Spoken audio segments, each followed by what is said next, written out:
하나님 아버지, 예배의 자리에 나왔습니다. 우리 한심령 한심령 어여삐 여겨 주시옵소서. 꼭 필요한 은혜 나리어 주시옵소서. 주님의 말씀을 사모하는 이 마음 변치 않게 하시고, 정말 들려지는 그 말씀을 통하여 우리의 삶이 인도받기 원합니다. 주님께서 우리를 보호하여 주시옵소서. 주님 손 꼭 붙들고 우리의 삶의 여정, 신앙의 여정 굳건하게 잘 걸어가게 하옵소서. 예수 그리스도의 이름으로 기도합니다. 아멘. 다 함께 찬송가 312장 찬양하시겠습니다.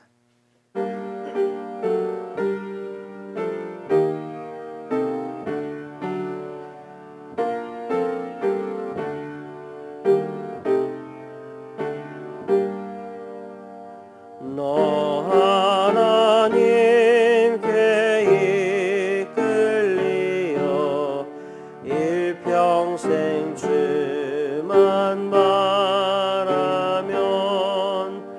너 어려울 때 힘주시고 언제나 지켜주시리. 주 크신 사랑 믿는 자 그 반석 위에 서리라. 주 찬양하고 기도하며 내 본분 힘써다라. 주 약속하신 모든 은혜 내게서 이루어지리라. 참되고 의지하는 자 주께서 기억하시리.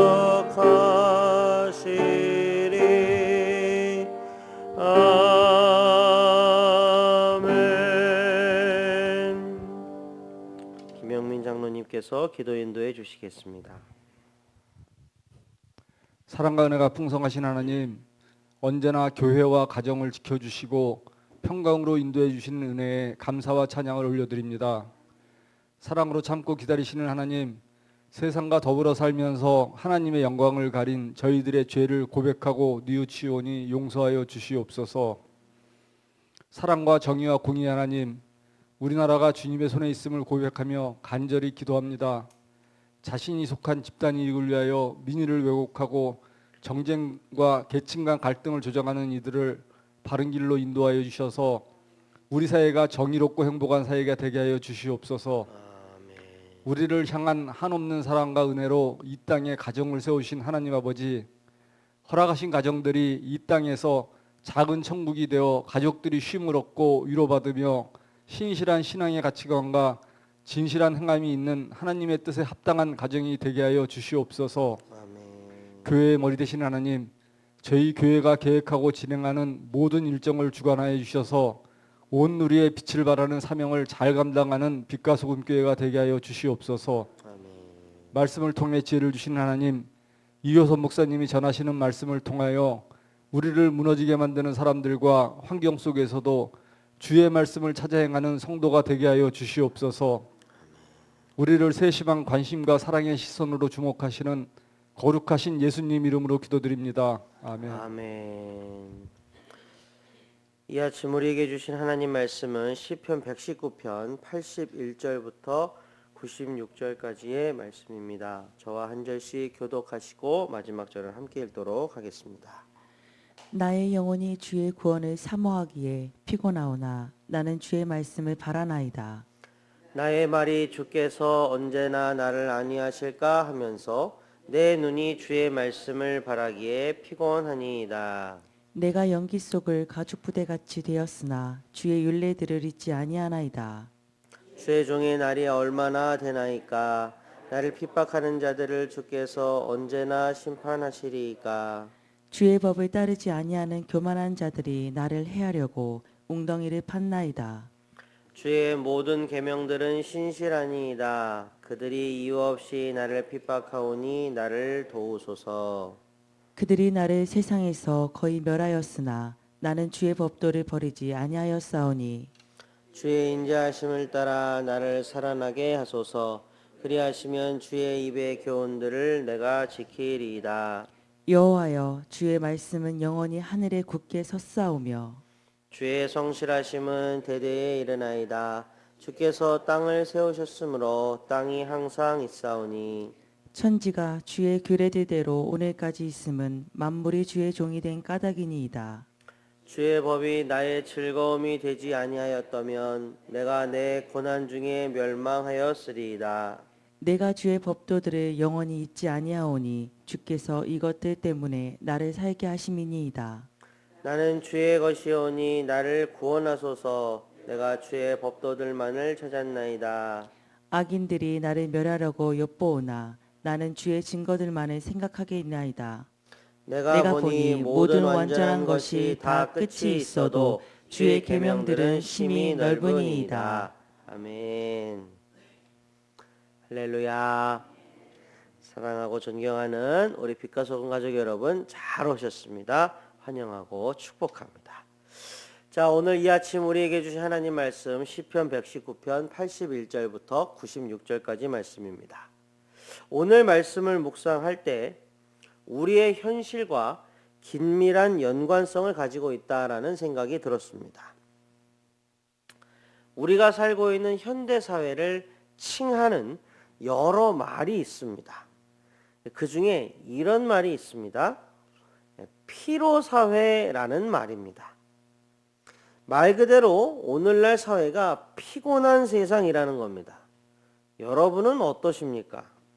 피곤하십니까? 피곤하시다면 뭐에 피곤하십니까?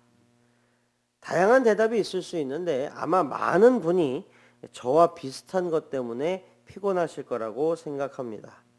뭐 때문에 피곤하냐면 세상이 하도 빠르게 변해서 피곤하다는 겁니다. 웃음소리가 나오십니다. 그죠?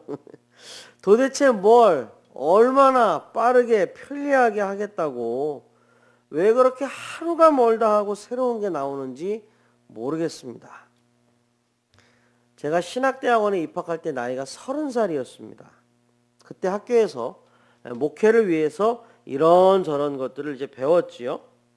이런저런 것들이 필요하다라고 가르침을 받으면서 그런 것들을 잘 익히고 공부를 했습니다. 그때부터 지금까지 이제 한 15년 정도 시간이 흘렀습니다. 제가 좀 세게 말하면요. 그때 신학대학원에서 이런 거 저런 거 배우면 목회할 수 있다라고 했던 것만 가지고 오늘날 결단코 목회를 할 수가 없습니다. 단지 지식뿐만이 아닙니다. 뭐 장비나 기술 등등 새로운 게 얼마나 많은지 얼마나 많이 습득해야 되는지 저도 정말 정신이 없습니다. 사회의 모든 영역이 이렇습니다. 그러니까 어제 우리의 삶을 지탱해 줄 수 있었던 것들이 오늘날이 되면요 턱없이 부족합니다. 그것만으로 안 됩니다. 새로운 것을 익히고 적응하고 또 새로운 게 나오면 또 배우고 또 적응하고 이거를 매일 반복하면서 사는 것 같습니다. 정말 피곤한 세상입니다. 근데 이거를요 조금 더 확장해서 얘기하면 어떻게 되느냐? 절대적인 게 없어지고 많은 것들이 상대적으로 바뀌는 세상이라는 겁니다. 철석같이 믿었던 것들이 어느 순간인가 변해서 믿을 만한 게 못 되는 그런 세상입니다. 그러니까 우리는 누굴 믿어야 됩니까? 뭘 의지해야 됩니까? 하루에도 수십 번씩 바뀌는 바람의 방향처럼 오늘날 세상은 하루가 멀다 하고 바뀌는 대단히 피곤한 세상입니다. 그래서 사람들이 그 피곤함을 호소하면서 피로사회라는 말을 쓰는 겁니다. 자, 이렇게 피로사회를 살 때에 우리 사람들의 반응은 어떻습니까? 역시 개인차가 있을 수 있지만 아마 대부분 비슷하실 겁니다.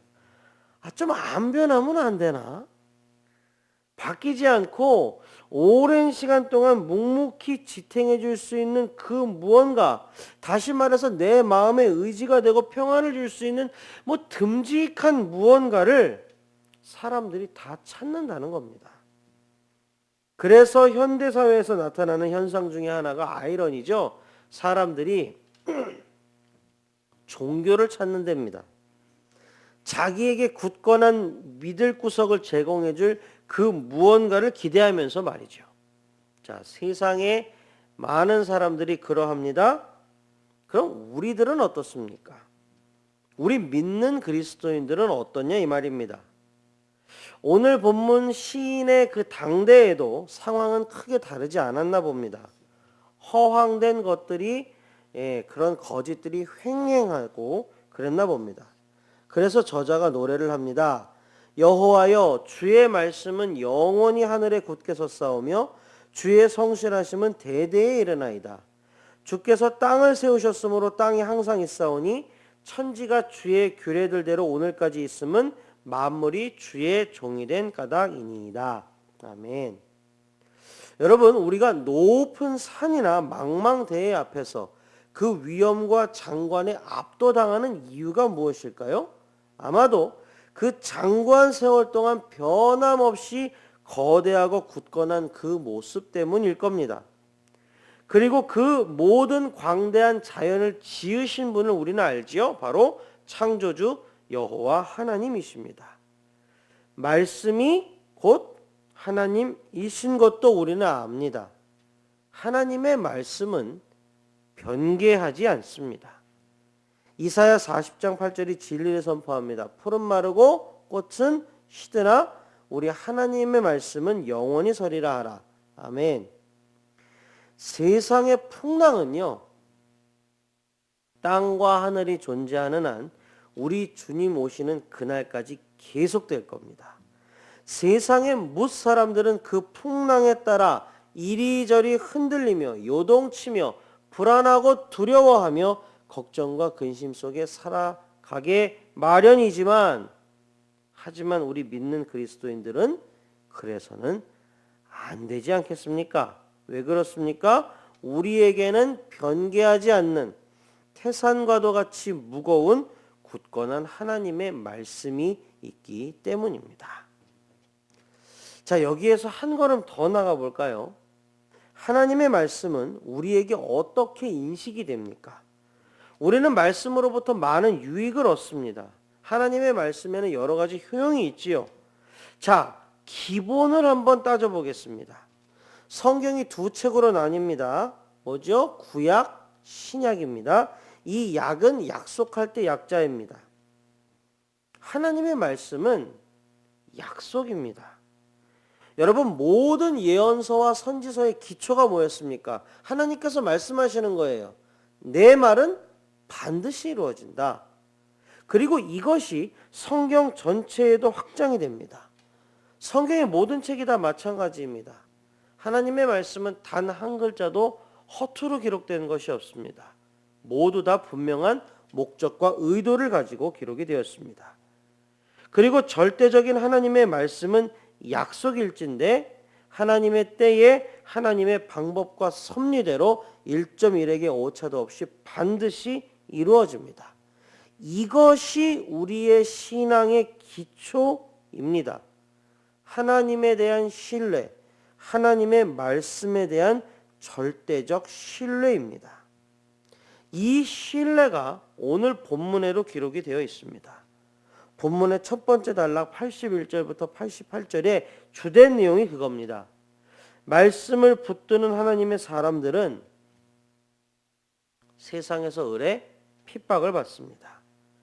빛의 편에, 진리의 편에 서 있기 때문입니다. 공중권세 잡은 어둠의 세력들이 가만히 두지 않지요. 그리고 이러한 핍박을 견디는 것은 쉽지 않습니다. 여러분, 성경에 자주 등장하는 모티브가 있습니다. 바로 의인의 고난과 죄인의 형통입니다. 의인은 온갖 고난을 견디며 사는데 정작 죄인들은 아무 일 없듯이 오히려 더 부귀영화와 무사태평을 누리는 듯 보입니다. 다윗을 비롯하여 많은 시인들이 시편에서 이러한 모티브를 노래로 표현하였습니다. 그 심정의 답답함과 속상함과 억울함을 토로하였지요. 오늘 본문의 저자도 마찬가지입니다. 84절에 쓰여 있습니다. 주의 종의 날이 얼마나 되나이까? 나를 핍박하는 자들을 주께서 언제나 심판하시리이까? 그리고 한 번 더 견디면서 신앙인의 결기를 노래하는 게 87절입니다. 그들이 나를 세상에서 거의 멸하였으나 나는 주의 법도들을 버리지 아니하였사오니. 그리고 88절로 이어지면서 그 다짐이 더욱 굳어집니다. 주의 인자하심을 따라 나를 살아나게 하소서. 그리하시면 주의 입의 교훈들을 내가 지키리이다. 제가 말씀을 이렇게 묵상하고 설교문을 준비를 하면서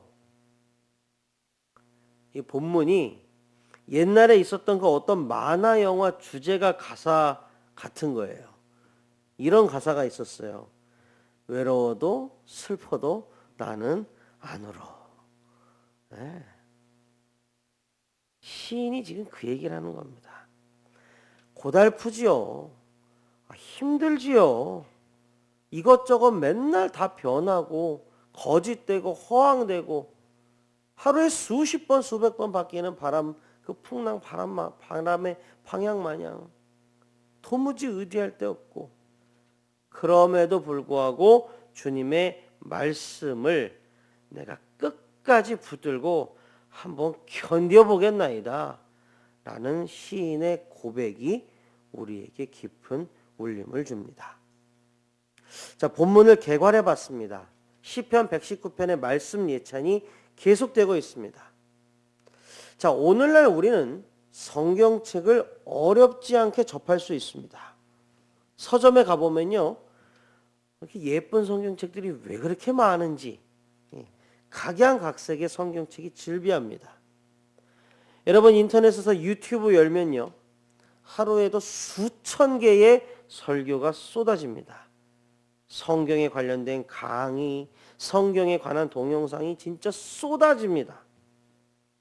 이처럼 편리하고 수월하고 풍족해졌는데 정작 우리들의 모습은 어떠합니까?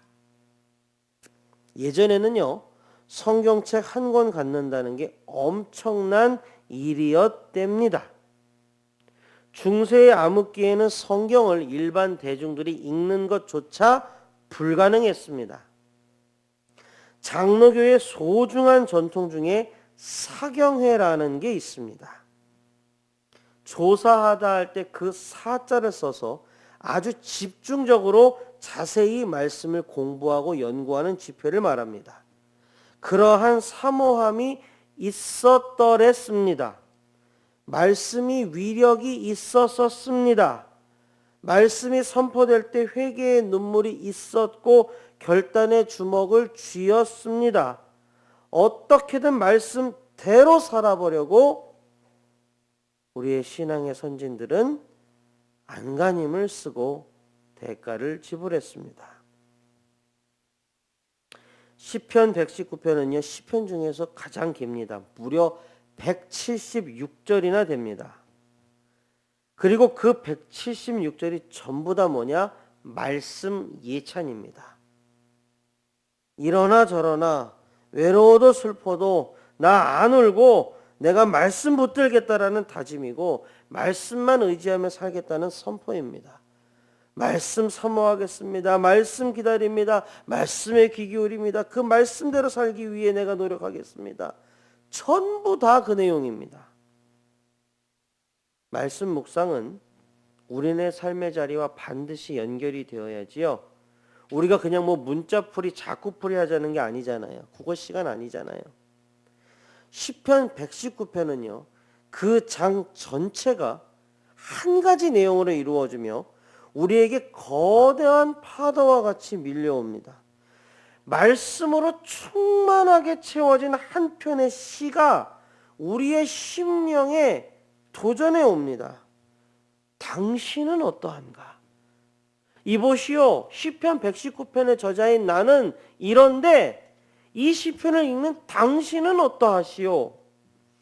과연 하나님의 말씀이 당신의 삶에서 존귀히 여김을 받고 있습니까? 아니면 당신이 하나님의 말씀 위에 앉아서 말씀과 하나님을 업신여기고 있습니까? 여러분, 복음서에는 어떤 표현이 가득합니까?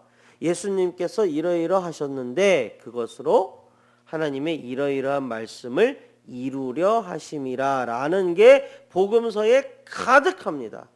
예수님은 성자 하나님이십니다. 그 성자 하나님이신 예수님께서도 하나님의 말씀을 이루기 위하여 하나님의 말씀대로 사시려고 그렇게 애쓰셨는데 하물며 예수 그리스도의 뒤를 그대로 따라가는 그리스도인인 우리들이 하나님의 말씀을 가벼이 여긴다면 하나님의 말씀대로 살기 위하여 그 어떤 대가도 지불하지 않는다면 과연 옳은 그리스도인의 모습이라고 할 수 있겠습니까? 말씀을 맺겠습니다. 하나님의 말씀은 곧 하나님이십니다. 천지가 다 없어져도 하나님의 말씀은 사라지지 않습니다. 그러므로 절대적인 하나님의 그 말씀이 우리 삶의 자리에서 절대적으로 높임을 받아야 함은 당연한 일입니다. 하나님의 말씀은 반드시 우리를 생명과 진리의 길로 인도하실 것입니다.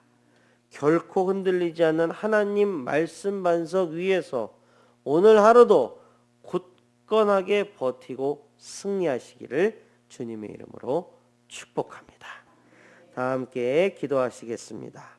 하나님 아버지 감사합니다. 말씀 주셔서 감사합니다. 말씀 붙듭니다. 말씀 따라갑니다. 주여 말씀대로 살아갈 힘과 그 용기와 결단을 우리에게 나리여 주시옵소서. 말씀의 용사 다 되기를 원합니다. 정말로 성령의 검 하나님의 말씀 꽉 쥐고 삶의 자리에서 매일 벌어지는 영적 전쟁에서 승리하기를 원합니다. 주여 주여 주님의 말씀을 존귀히 여기며 그 말씀의 사람으로 다 살아가는 우리 빛과 소금의 가족들 되게 하여 주시옵소서. 우리 빛과 소금 교회를 사랑해 주시는 하나님 감사합니다. 우리 빛과 소금 교회에 사용하여 주옵소서. 마지막 때에 정말로 빛과 소금의 역할 충실히 감당하는 그런 교회 되게 하여 주시옵소서. 이끄시는 담임 목사님을 비롯하여 교회의 모든 중진들에게 기름 부음이 있기를 원합니다. 또한 이름도 빛도 없이 섬기시는 모든 성도님들 하나님 어여삐 여겨 주시옵소서. 우리 교회가 한 마음 한 뜻으로 주님 나라 이 땅에서 이루는 데에 그 선두에 서게 하여 주시옵소서. 외롭고 힘들고 또 몸이 아프신 성도님들 위해서 기도합니다. 하나님 찾아가 주시옵소서. 안수하여 주시옵소서. 낫게 하여 주시옵소서. 육신의 질병 반드시 나을 줄로 믿습니다. 마음의 어두움들 다 떠나갈 줄로 믿습니다. 심령이 소생하는 시간, 우리 주님 앞에 다시 한번 정좌하여 주님을 만나는 시간, 가까이 다가가는 시간 되게 하여 주시옵소서. 하나님의 눈과 마음이 언제나 우리와 함께 하시기를 간절히 소원하며 예수 그리스도의 이름으로 기도합니다. 아멘.